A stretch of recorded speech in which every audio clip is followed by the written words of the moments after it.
You don't deserve a room in this house." Karen's voice echoed through the hallway I'd built with my own hands 42 years ago. My daughter-in-law stood in the doorway of my bedroom, the bedroom where Helen and I had slept for 4 decades, where I'd held her hand the morning she died. "Emily needs this space more than you do," Karen said. "She's pregnant.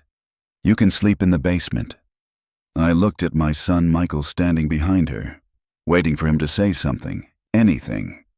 He looked at his shoes. "Before we continue, please subscribe to the channel and write in the comments what time it is where you are now." I moved into this house in 1981, 26 years old, newlywed, $47,000 mortgage that felt like $1 million. Helen was pregnant with Michael. I worked double shifts at the plant to make the payments, built the deck myself that summer, finished the basement the year Michael turned 3. Helen died here 2 years ago. Pancreatic cancer.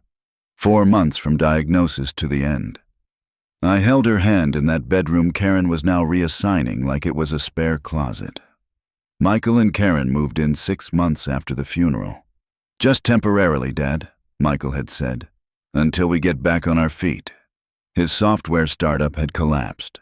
They'd lost their condo, had nowhere else to go. I'd said yes because he's my son, because Helen would have wanted me to help, because the house felt too empty with just me rattling around in it. That was 18 months ago. They'd taken over the main floor. Karen redecorated the living room without asking, painted over the cream walls Helen had chosen, replaced them with something she called graygy, threw out Helen's curtains. "These are so dated, Walter," she'd said, like my wife's taste was an embarrassment. I'd let it go, told myself it didn't matter, that I spent most of my time in my workshop anyway. But this was different. "The basement?" I said, kept my voice level. "The basement floods every spring. You know that." "We'll get a dehumidifier," Karen said, waved her hand like she was swatting a fly. "Emily can't be climbing stairs while she's pregnant. It's not safe." Emily was Karen's younger sister, 24, never held a job longer than 6 months, currently between opportunities, which meant unemployed and living off whoever would support her. Karen had been pushing for weeks to move Emily in. "Just until the baby comes," she'd said. I'd said no, repeatedly. Apparently, my opinion didn't matter anymore. "This is my house," I said. "Actually," Karen smiled. That particular smile that made my jaw tighten. "You signed the deed over to Michael, remember? Last year when you were worried about estate taxes?" My attorney had suggested it. Transfer the house to Michael now. Avoid probate later. I'd trusted my son. Trusted that it was still my house, that I'd live here until I died, that the paperwork was just paperwork. "I have a life estate," I said. I looked it up. "That means I have the right to live here." "In the house, yes," Karen said. "But Michael decides room assignments. Don't you, honey?" Michael was still looking at his shoes. 43 years old, and he couldn't meet his father's eyes. "Mike," I said, "tell her." Silence. The clock ticked. Same grandfather clock that had been in that hallway since 1985. Helen's birthday present to herself. "Dad, it's just a bedroom," Michael finally said. Voice quiet. "The basement is finished. It's not that bad." Not that bad. I'd finished that basement myself. Framed the walls, ran the electrical, laid the carpet. Did it all on weekends while working 50-hour weeks at the plant. That was 35 years ago. The carpet was worn through in places now.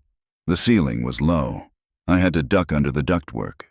The window wells leaked every spring, water seeping in no matter how many times I sealed them. Musty smell that never quite went away. That's where my son thought I should sleep. "I'll start moving your things this afternoon," Karen said. "Emily's arriving tomorrow." She walked past me. Her shoulder bumped mine. Not an accident. I stood in the hallway. My hallway. Looking at the bedroom I'd shared with Helen for 40 years. The bed frame I'd built. The dresser Helen had refinished. The window that looked out on the garden where she'd grown tomatoes every summer. Michael followed Karen downstairs. Didn't look back. I went to my workshop. The garage. The one place they hadn't invaded yet. Sat on my work stool, hands shaking. Not from fear, from rage. The coffee I'd poured that morning sat on the work bench. Cold now. I'd forgotten to drink it. I pulled out my phone, opened my banking app, started scrolling. Not because I didn't know what I'd find, because I needed to see it, needed to count it. $28,000 in 2019. Michael's startup costs. Just a loan, Dad. I'll pay you back when we're profitable. $52,000 in 2020. Michael's condo down payment. We'll pay you back monthly, I promise. $15,000 in 2021. Karen's SUV. The Accord died, Dad. We need reliable transportation. $8,000 in early 2022. Helen's funeral. Michael had promised to split the costs. Never did.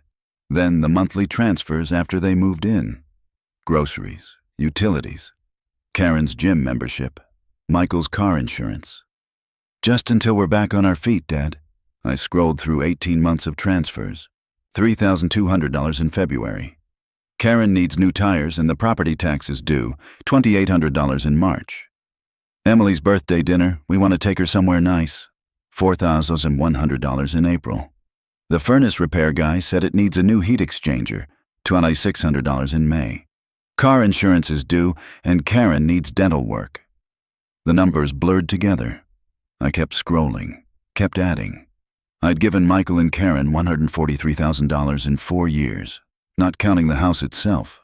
The house I'd paid off in 2003, worth $380,000 according to the tax assessment last year. I'd signed it over for $1 and the promise that I'd live here until I died. Turned out promises didn't mean much. I thought about the monthly transfers, the groceries I bought every week, the utilities I still paid, the property tax, the insurance, all in my name because the transfer hadn't been officially recorded yet. Some delay with the county clerk Michael kept saying he'd handle. I was paying to live in my own house while being relocated to the basement like an inconvenient piece of furniture. My phone buzzed. Text from Michael. Dad, please don't make this harder than it needs to be. Emily really needs our help right now. It's just temporary. Temporary. Like the 18 months they'd been living here was temporary. Like the $143,000 was temporary. Like taking my bedroom was temporary. I looked around my workshop. Tools I'd collected over 45 years.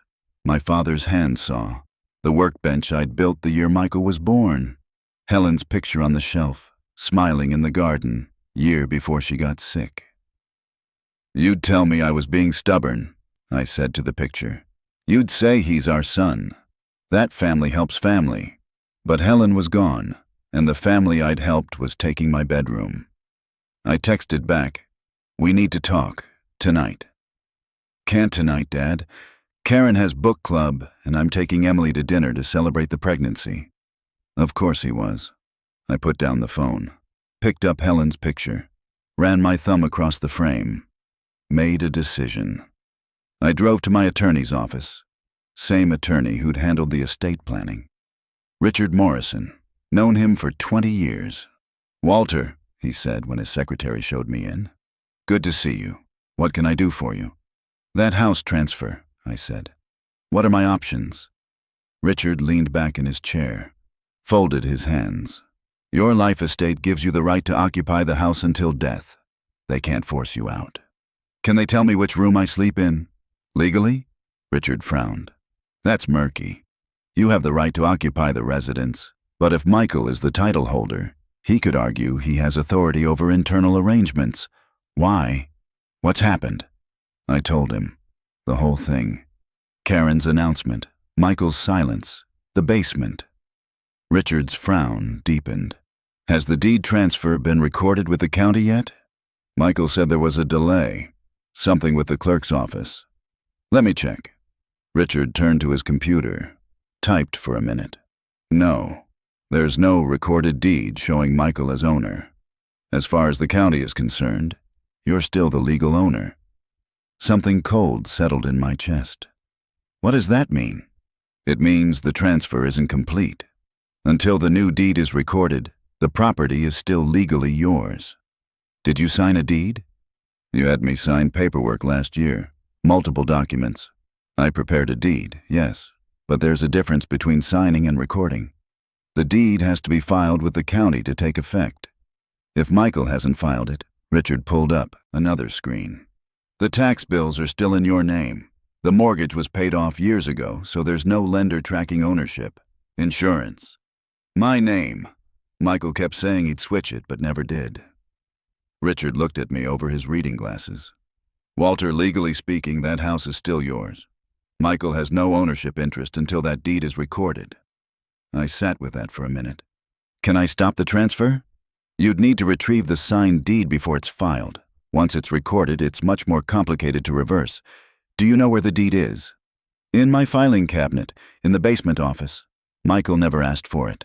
Then you have options. Richard leaned forward. But Walter, this is your son. Are you sure you want to? They're moving me to the basement, I said, voice flat. Taking my bedroom. The bedroom where my wife died. Karen thinks she owns the place. Michael won't even look at me. Richard nodded slowly. Then here's what I suggest. I drove home. Karen's car was gone. Book club. Michael's truck was gone too. Dinner with Emily. The house was empty. I went to the basement office. The filing cabinet I'd bought in 1985. Second drawer. Property documents folder. The deed was there. Signed and notarized, but never recorded. I took it out. Held it for a moment. Michael's name in the grantee line. My signature at the bottom. I fed it through my shredder. Watched Michael's name turn into strips. Then confetti. Then I went upstairs and started making calls.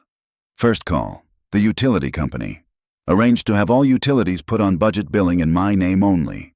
Removed Michael as an authorized user. Second call, the insurance company. Removed Michael and Karen as additional insured. Made it clear they were tenants, not owners.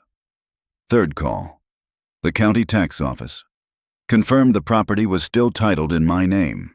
Confirmed that all future tax documents should be mailed to my attention only. Fourth call, Richard Morrison. Draft an eviction notice, 30 days. Legal tenancy at will terminated due to non-payment of rent. They haven't been paying rent? Richard asked. Not $1 in 18 months. I have bank statements showing I've paid every house expense. That'll hold up. I'll have the notice ready tomorrow. I hung up. Sat at the kitchen table, the table Helen and I had picked out together in 1994. Karen wanted to replace it with something modern. I'd said no, one of the few times I'd put my foot down. My hands were steady now. That surprised me. The rage had crystallized into something colder, more focused. I heard Michael's truck in the driveway around 9. Heard him and Karen come in through the garage, laughing about something. They stopped laughing when they saw me sitting at the kitchen table. Dad, Michael said, we need to talk about... Sit down, I said. Something in my voice made them sit.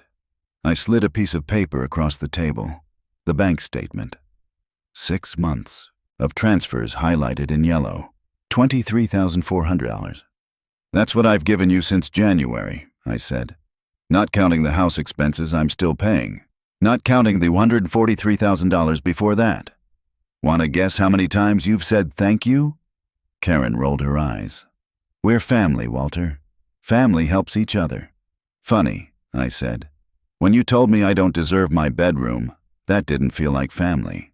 Oh, for God's sake, Karen said. You're seriously holding a grudge over a bedroom? How petty can you be? Petty, I repeated. Let the word hang there. I gave you $143,000. You've lived rent-free for 18 months. I pay for your food, your utilities, your gas, and when I object to being moved to a moldy basement, I'm petty. It's not moldy, Karen said.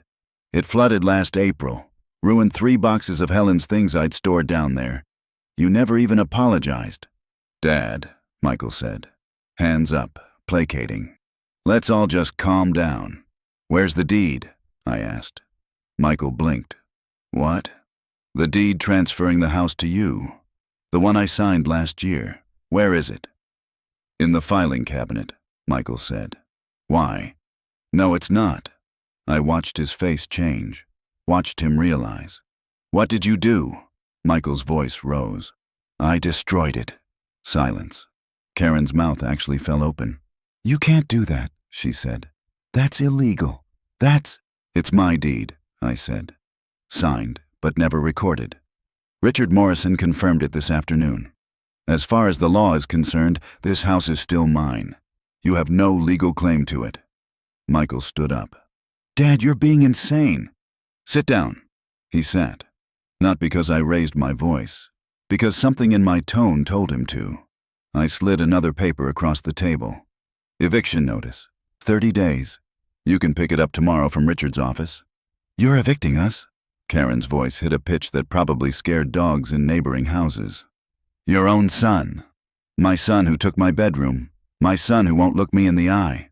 My son who's taken $143,000 and never once said thank you. We're paying you back, Michael said. Once the business. What business? I asked. You're working at Best Buy, Mike. Part-time. You told me last month you barely make enough to cover your car payment. His face flushed. That's temporary. I have leads on better jobs. Temporary, I said. That's your favorite word. Everything's temporary. The money is temporary. Living here is temporary. Your promises are temporary. The only thing that's not temporary is me funding your entire life while you treat me like an inconvenience. We don't treat you. You told me I don't deserve my bedroom. The words came out harder than I meant. The bedroom where your mother died, where I held her hand for her last breath. And your wife told me I don't deserve it because her unemployed sister needs space. Karen stood up. I will not be spoken to like this in my own home. Your home? I laughed. Bitter sound. This isn't your home. It's mine.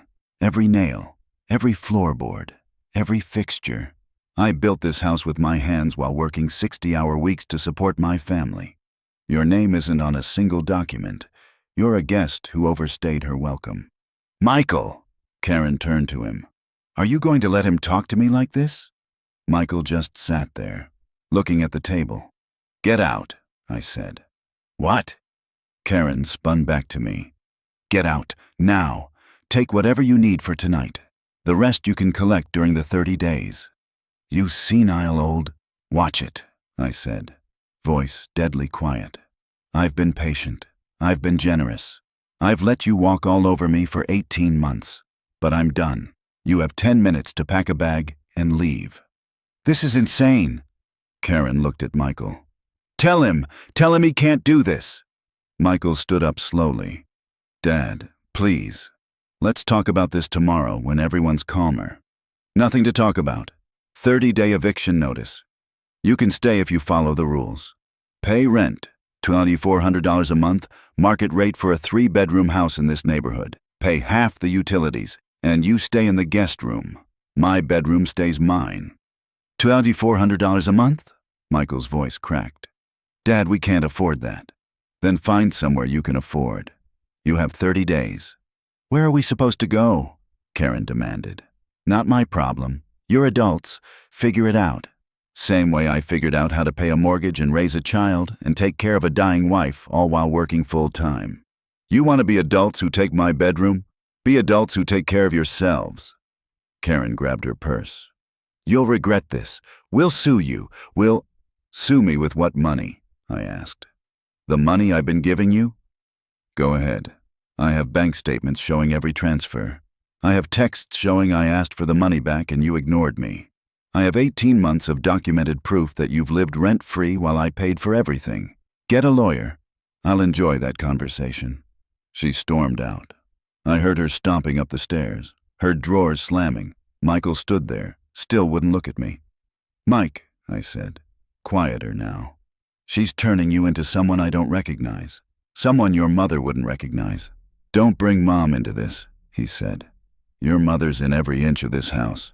You're giving away pieces of her to someone who throws out her curtains and calls her taste dated. Karen didn't mean, yes she did, and you let her. You stood there while she told me I don't deserve my own bedroom. You've stood by for 18 months while she redecorated, rearranged, erased your mother from her own home. And you said nothing. I love her, Dad. Then love her somewhere else. Somewhere that's actually yours. Build something together. Stop living off your father while treating him like a burden. Karen came down with a suitcase. This isn't over, she hissed at me. Yes, it is. I stood up. 30 days. Rent or leave. Choose. They left. Michael didn't say goodbye. I locked the door behind them, heard Michael's truck start, watched the headlights sweep across the living room wall as they backed out of the driveway. The house was silent. I walked upstairs to my bedroom. My bedroom. Sat on the bed Helen and I had bought in 1998. Looked at the dresser where her jewelry box still sat. I know, I said to the empty room. You think I'm being too harsh. But Helen wasn't there to disagree. I lay back on the bed, stared at the ceiling. Same ceiling I'd painted 3 times over the years. Same ceiling I'd stared at the night Helen died, unable to sleep in the bed without her. My phone buzzed. Text from Michael. Dad, please, we have nowhere to go tonight. I typed back, Holiday Inn on Route 9. I'll pay for 1 week. After that, you're on your own. I transferred $800 to his account, the last money he'd get from me. Another text. This is unbelievable. After everything we've done for you. I stared at that text, read it 3 times. Everything they'd done for me. Living rent-free was something they'd done for me. Taking my money was something they'd done for me. Taking my bedroom was something they'd done for me. I didn't respond. Turned off the phone. Slept in my own bed. Best sleep I'd had in 18 months. The next morning I woke to someone pounding on the door. 7 a.m. I looked out the bedroom window. Karen's SUV in the driveway. Emily getting out of the passenger seat. Very pregnant. Looking confused. I went downstairs. Opened the door 6 inches. Didn't invite them in. Emily's here, Karen said, voice tight with fury. Where should she put her things? She shouldn't, I said. She's not moving in. You said she could stay. No, you said she would stay. I said no, multiple times. You ignored me. Emily looked between us. Maybe this isn't a good time. There's been a misunderstanding, Karen said to Emily. Fake, sweet voice. But it's fine. Walter's just being difficult. Come on, let's get you settled. She tried to push past me. I didn't move. Karen, I said, voice level. Emily is not moving into this house. You are not living in this house rent-free anymore. You have 29 days to pay rent or leave. Those are your options. You spiteful old bastard, Karen hissed. Emily's eyes went wide. You can stay at the Holiday Inn with Michael, I said to Emily. I've paid for a week. After that, ask your sister for help. She's very good at demanding help from other people.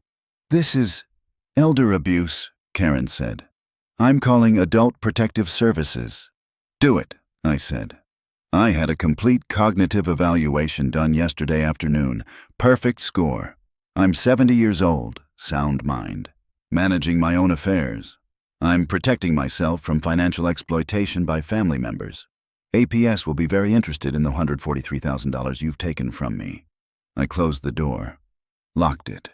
Karen pounded on it for 5 minutes, shouting threats, shouting about lawyers and judges and how I'd be sorry. I made coffee, sat at the kitchen table, watched her through the window eventually give up and leave with Emily. My phone started buzzing. I'd turned it back on to check the time. Texts from Michael. Dad, you can't do this to Emily. She has nowhere to go. She's pregnant. Dad, have some compassion. Karen is hysterical. You're destroying our family. Answer your phone. This is insane. You need to see a doctor. I blocked his number. The calls shifted to Karen's number. I blocked that too. Then calls from numbers I didn't recognize. I stopped answering. By noon, I had 17 voicemails. I deleted them without listening. Someone rang the doorbell around 2 p.m. I looked through the peephole. Police officer. I opened the door. Walter Sullivan, the officer asked. Yes? I'm Officer Patterson.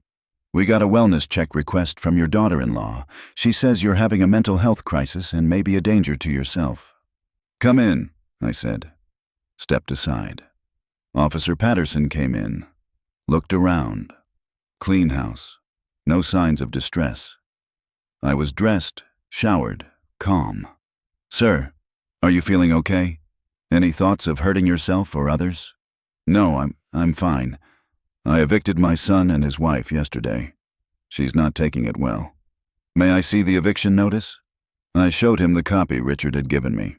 Legal, properly formatted. 30-day notice for non-payment of rent. They've been living here rent-free, Patterson asked. 18 months. I finally asked them to start paying or leave. They chose to leave, but they're angry about it. Patterson nodded. Do you have family or friends I can call? Someone who can verify you're okay? You can call my attorney, Richard Morrison, or my neighbor Barbara. She's lived next door for 30 years. Patterson called Barbara, spoke with her for 5 minutes. She came over, told the officer I was fine, sharp as ever, and that my son's wife was a piece of work who's had it coming. Patterson left, said if Karen called again, they'd charge her with filing a false report. Barbara stayed for coffee. I heard shouting this morning, she said. Karen? Karen. About time you kicked them out, Barbara said. Henry and I were wondering how long you'd put up with it.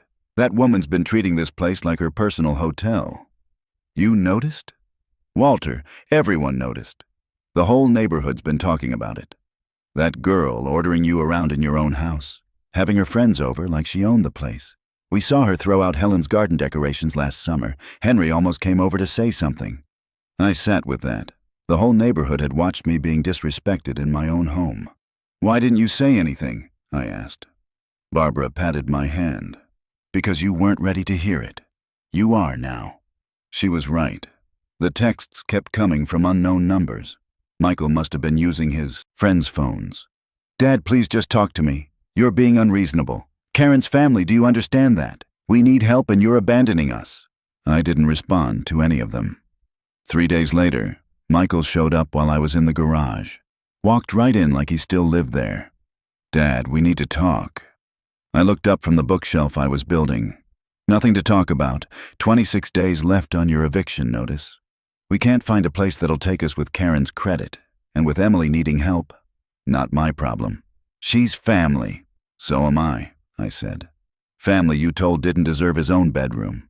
I never said that. You stood there while Karen said it. Same thing. Michael sat on my work stool, looked around the garage. I used to help you out here, remember? You taught me how to use the lathe. You were 12. You made that bowl for your mother for Christmas. She kept it on her dresser. Still there, I said. Michael was quiet for a minute. I'm sorry. About the bedroom. Karen gets intense sometimes. I should have stood up for you. Yes, you should have. Can't we work something out? Maybe we could pay partial rent, $1,000 a month. That's all we can afford right now. Market rate is $2,400. That's what I'd get from any other tenant. But we're not any other tenant. We're your family. I set down my sander, looked at him. Really looked at him. My son. Used to be a good kid. Smart, hard-working. Somewhere along the way, he'd married a woman who'd turned him into someone who couldn't stand up to her, who let her treat his father like an ATM. Mike, do you know how much money I've given you? I know, Dad. And I'm grateful. $143,000 in 4 years. That's not counting 18 months of free rent and utilities. Not counting the property taxes I still pay. The insurance. The maintenance. Add it all up. You've cost me about $200,000 since 2019. Michael's face went pale. I didn't realize. You never asked. You just kept taking. And every time I gave you money, Karen's demands got bigger. Started with groceries, then car repairs, then her gym membership and her sister's birthday dinners and her friends' baby showers. When does it stop, Mike? When we get back on our feet. You've been getting back on your feet for 4 years. At what point do you stand up? Michael looked at his hands. The job market is tough right now. You have a degree in computer science. You worked for Microsoft for 5 years before the startup. You're choosing to work part-time at Best Buy because you're comfortable, because you know I'll cover the difference. That's not fair. What's not fair is working my whole life to build something, losing my wife, and then watching my son's wife throw out her things and tell me I don't deserve my own bedroom. Karen didn't mean it like that. How did she mean it then? Silence. 26 days, I said. Pay the rent or leave. That's the deal. Michael stood. You're choosing money over your son. No. I'm choosing self-respect over being treated like garbage. There's a difference. He left. I went back to my bookshelf, hands steady. The next escalation came on Facebook. I don't use Facebook much. Helen used to manage our account, but Barbara showed me on her phone a week later. Michael had posted, long post, about how his elderly father had, suddenly and without warning, kicked out his only son and pregnant sister-in-law. How I was showing signs of dementia and making irrational financial decisions. How the family was concerned for my welfare and trying to get me help, but I was refusing medical attention. 247 likes, 93 comments, most of them sympathetic to Michael. Poor son dealing with difficult elderly parent. Suggestions to call APS, to get guardianship, to do what's necessary to protect him from himself. A few people who knew me pushed back. Barbara had commented, Walter is sharp as a tack and finally standing up for himself. Maybe ask why his son's been living rent-free for 18 months. Someone named Jennifer replied, You don't understand the full situation. Barbara, I've lived next door to Walter for 30 years. I understand perfectly. I scrolled through the comments. My son had painted me as a confused old man making dangerous decisions, had recruited his entire social network to view me as incompetent. You should respond, Barbara said. No. Walter, he's making you look. I know how he's making me look. Let him. But, Barbara, the people who matter know the truth. The people who don't know me will believe whatever they want. I'm not going to argue with strangers on Facebook. She didn't look satisfied, but she nodded. The truth was, I didn't care what Michael's friends thought. But seeing him lie publicly, paint himself as the victim, hurt more than I wanted to admit. That was my son, the boy I'd taught to ride a bike, the teenager I'd helped with college applications, the young man who'd called me crying when his startup failed, and I'd told him it was okay, that failure was part of learning, that I'd help him get back up, and he was telling the world I was incompetent. 2 weeks into the eviction notice, Karen showed up, alone. I almost didn't answer the door, but curiosity got me. Walter, she said. Different tone, softer. Can we talk? I opened the door. Didn't invite her in. I owe you an apology, she said. I was out of line, the thing with the bedroom. I wasn't thinking about what that room means to you, what Helen means to you. I'm sorry. I studied her face, looking for the con. Michael's miserable at that hotel, she continued. Emily went back to her mom's. We're barely scraping by. I know we took advantage of your generosity. I see that now. Okay, I said. So can we come back? We'll pay rent, whatever you want. We'll stay in the guest room. We won't touch your space. $2,400 a month, first and last month up front, plus $2,000 security deposit. That's $6,800 before you move back in. Her face fell. We don't have that kind of money. Then you can't live here. Walter, please, we're family. Family pays their way. You know we can't afford that. Then find somewhere you can afford. The soft act dropped. You're seriously going to leave your son homeless? He's not homeless.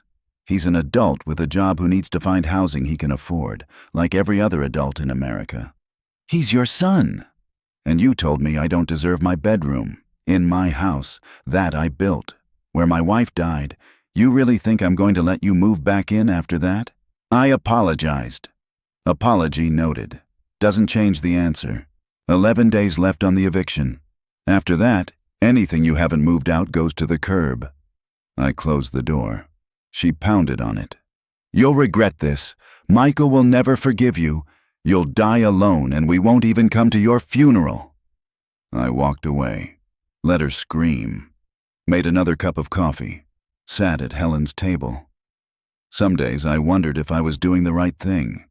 If Helen would be disappointed in me for kicking out our son, if I was being too harsh. But then I'd remember Karen's face when she said I didn't deserve my bedroom. Michael's silence. The 18 months of being treated like an inconvenience in my own home. I was done questioning myself. The 30th day came. Michael and Karen showed up with a U-Haul. I watched from the window as they loaded their things. Took 3 hours. Karen directed while Michael hauled boxes. Emily came too. Helped load her things that had never been unpacked. They didn't knock. Didn't say goodbye. I watched Michael's truck pull away. U-Haul behind it. Karen's SUV following. Watched them disappear down the street. The house was silent again. I walked through the rooms. Living room without Karen's grigey paint. I'd repainted it cream the day after they left the hotel. Kitchen without Karen's decorative signs. Guest room empty again. My bedroom unchanged. Helen's jewelry box. The dresser we'd picked out together. The view of her garden. I sat on the bed. Looked at Helen's picture on the nightstand. "I know," I said. "You think I should forgive him." But Helen didn't answer. My phone rang. Unknown number. I almost didn't answer. But something made me pick up. "Dad?" Michael's voice, small. "Yes. We're moved into an apartment. 1 bedroom. It's all we could afford." "Okay.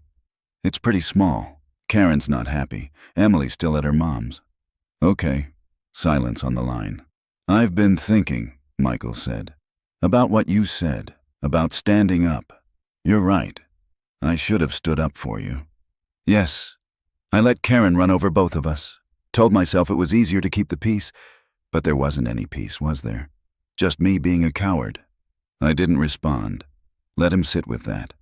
"I don't know if you'll ever forgive me," Michael said. "For the bedroom thing. For all of it. But I'm sorry. Really sorry. Not because we need money. Because I treated you like shit and you didn't deserve it. No, I didn't. I love you, Dad. I love you too. But love isn't enough anymore. You're 43 years old. Time to grow up." "I know. Maybe in a few years we can rebuild this. But right now, I need space from you. From both of you." "I understand." His voice cracked. "Take care of yourself, Dad." "You too." I hung up. Sat there holding the phone for a long time. It would be easy to say I felt relief, or satisfaction, or vindication. Mostly I felt tired. Tired from carrying my son for 4 years. Tired from fighting. Tired from standing up when all I wanted was peace. But I also felt something else, lighter, like I'd set down a weight I didn't know I'd been carrying. I stood up, walked to my workshop. The bookshelf I'd been building was finished. Maple wood. Helen would have liked it. I carried it upstairs, placed it in the guest room, started filling it with Helen's books, the ones Karen had boxed up and shoved in the basement. Books Helen had loved, books she'd read sitting in her chair by the window. I was bringing her back into the house, piece by piece. The curtains I'd saved from the trash. Washed them, hung them back up. Her garden decorations. Retrieved them from the garage. Placed them back in the flower beds, even though it was too cold for flowers yet. Her recipe box, back on the kitchen counter. Her favorite mug, back in the cabinet. The house started to feel like ours again. Not mine alone. Not Karen's showpiece. Ours. Barbara came over that evening. Brought casserole. "How are you holding up?" she asked. "Better than expected." "Michael and Karen moved out today. Saw the U-Haul." "Yeah. How do you feel?" "I thought about that." "Free?" Barbara smiled, patted my hand. "Good. You deserve that." We ate casserole at Helen's table. Talked about the neighborhood, the weather, Barbara's grandkids. Normal things. Easy things. After she left, I sat in Helen's chair by the window, the one Karen had wanted to replace with something modern. Looked out at the garden, bare now in late fall. But in spring, the tulips Helen planted would come up. They always did. I'd be here to see them, In my house, in my bedroom, on my terms. That was enough. If you liked this story, please like it, subscribe to the channel, and share your impressions in the comments. To listen to more stories, click on the window on the right. Thank you for being with us.